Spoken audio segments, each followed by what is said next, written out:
Mambo vipi mtazamaji wa Baharia TV? Bana, tumaini kupoa kabisa na unaendelea na harakati zako kwa uzuri kabisa. Chama cha wanasheria wa Tanganyika TLS kimetoa wito wa vyombo vya dola hususan jeshi la polisi kuandaa mazingira rafiki yatakayowezesha waumini wa kanisa la Ufufuo na Uzima kutekeleza haki yao ya kuabudu na kutangaza imani yao bila hofu katika kipindi hiki cha mpito cha utatuzi wa mgogoro uliopo kati ya kanisa hilo na msajili wa siasa za kiraia nchini.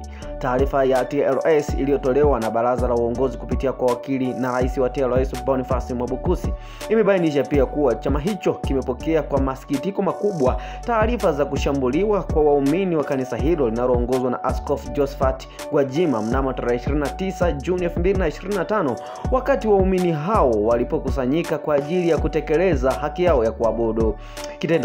Kitendo cha kushambuliwa waumini hao na wengi kujeruhiwa wakati wa kuabudu si cha kiungwana, na kama TLS tunafuatilia kwa makini swala hili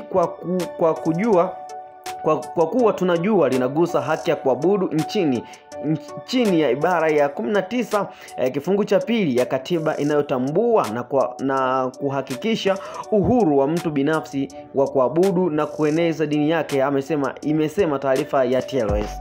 Katika hatua nyingine, TLS imebainisha kuwa inafanya jitihada za kukutana na mamlaka husika ndani ya serikali kwa lengo la kufahamu kilichotokea na kuona namna bora ya kushauri juu ya njia sahihi za kutatua changamoto iliyojitokeza katikati ya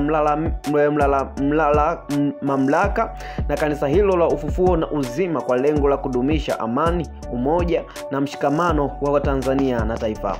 TLS pia imewaomba wananchi kuendelea kudumisha amani na utulivu kwa maslahi mapana ya Tanzania, hasa ukizingatia taifa kwa sasa lipo kwenye kipindi cha joto la siasa za uchaguzi mkuu, wakiahidi kuendelea kufuatilia pia suala hili kwa umakini na haraka katika kutimiza wajibu wake wa kulinda na kutetea umma kwa Watanzania wenye masuala ya haki na amani, sheria na katiba ya Tanzania.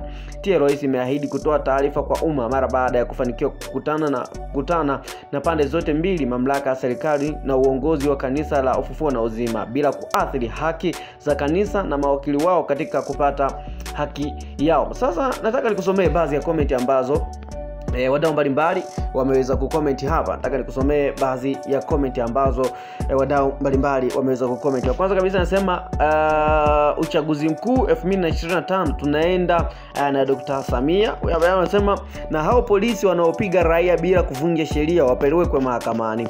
Huyo ameandika no reform no election. Hakuna uchaguzi bila mabadiliko ya sheria. Lakini pia wameandika no reform no election. Wanasema usifarakanishe watu kwa njia zako alafu unajiita rais.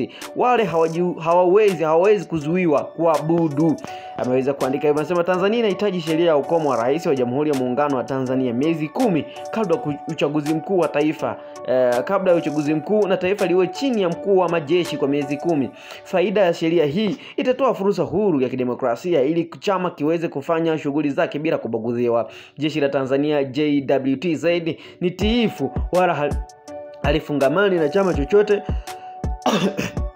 chochote hivyo halitakuwa tayari kuingilia mchakato wa kisiasa. Wewe una maoni gani? Usisahau kusubscribe, like, kushare pamoja na kucomment.